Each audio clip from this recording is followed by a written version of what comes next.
દિલ્હીના મુખ્યમંત્રી અરવિંદ કેજરીવાલ અને ઉપમુખ્યમંત્રી મનીષ સિસોદિયાને લીકર પોલિસી કેસમાં કોર્ટે નિર્દોષ જાહેર કર્યા છે। આ સૂચના મળતા જ મહેસાણામાં પણ ઉજવણી કરવામાં આવી। કોર્ટ દ્વારા કેજરીવાલ અને સિસોદિયાને ક્લીન ચીટ આપવામાં આવી છે। ત્યારબાદ મહેસાણા શહેરમાં પણ ખાસ જશ્નનો માહોલ જોવા મળ્યો। મહેસાણા શહેરના રાધનપુર 4 રસ્તા મહેસાણા ખાતે આમ આદમી પાર્ટીના જિલ્લા પ્રમુખ જયદેવસિંહ ચાવડા સહિત અન્ય પદાધિકારીઓ અને કાર્યકર્તાઓએ ઢોલ નગારાના તાલે નાચી અને મીઠાઈ વહેંચી આનંદ વ્યક્ત કર્યો હતો। આ કાનૂની વિજય પછી પદાધિકારીઓ અને કાર્યકર્તાઓએ ફટાકડા ફોડી અને આનંદમાં ડૂબતા ખુશીનો સંદેશ વિપુલ પ્રમાણમાં પ્રદર્શિત કર્યો। આપ નેતાઓ અને કાર્યકર્તાઓ માટે એક મહત્વપૂર્ણ ક્ષણ હતી, જેમાં પારાયણ સાથે મર્યાદિત પડકારોને પહોંચી વળીને આપના નેતાઓ પર લગાવેલી આરોપોમાંથી મુક્તિ મળી છે। વિડીયો જર્નાલિસ્ટ ભાવિન ભાવસાર સાથે સત્યા ટીવી ન્યૂઝ મહેસાણા। આજે શું કાર્યક્રમ કર્યો હતો અને આપનો પરિચય આપ્યો?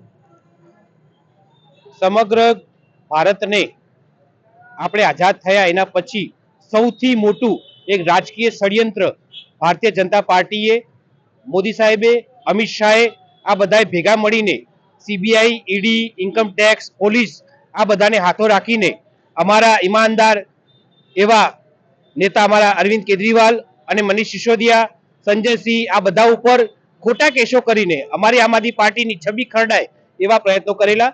પરંતુ આપણે સૌ જાણીએ છીએ કે સત્યની હંમેશા જીત થાય છે।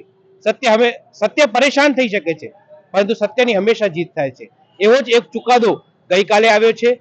એમાં અમારા રાષ્ટ્રીય સંયોજક અને દિલ્હીના પૂર્વ મુખ્યમંત્રી અરવિંદ કેજરીવાલ સાહેબ તેમજ મનીષ સિસોદિયા સાહેબ આ બંનેને જ્યારે ચાર્જ ફ્રેમના સ્ટેજ ઉપર પણ જ્યારે કોર્ટને લાગ્યું કે આના અંદર કોઈ પુરાવો નથી, એટલા માટે નામદાર કોર્ટે ડિસ્ચાર્જ કર્યા છે અને આ કેસ પૂરો કર્યો છે। આ ખરેખર અમારા માટે ગર્વની વાત છે।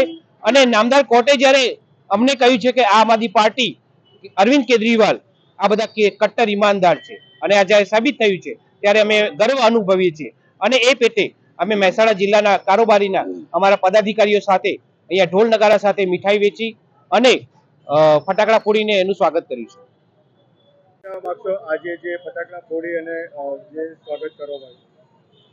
આજે મારું નામ જીતુભાઈ કાપડિયા, ગુજરાત પ્રદેશ મંત્રી, માનનીય અરવિંદ કેજરીવાલ અને મનીષ સિસોદિયાજીને જે શરાબ ઘોટાલાની અંદર ખોટા કેસ કરી અને ભારતીય જનતા પાર્ટીએ જે જેલ પાછળ ધકેલ્યા હતા, પણ માનનીય કોર્ટે એમને આજે નિર્દોષ જાહેર કર્યા છે। અને વધુમાં મીડિયાના માધ્યમથી કહેવા માંગુ છું કે જો આવડા મોટા નેતાઓ પર આવા ખોટા કેસ કરી અને જો જેલની પાછળ ધકેલી દેવામાં આવતા હોય તો આમ જનતાનું શું? પણ એક સંવિધાનની તાકાત છે અને સંવિધાનની તાકાત મુજબ જે કોર્ટે જે ચુકાદો આપ્યો છે એ સરળ આંખો ઉપર છે। અને આ રીતે જ માન્ય કોર્ટ ચુકાદો આપે અને અમારા શેર એવા અરવિંદ કેજરીવાલ જે જેલની બહાર આવ્યા છે, તો ભારતીય જનતા પાર્ટીના સામે હવે ચોક્કસ તાકાતથી લડીશું અને આનો જવાબ આપીશું।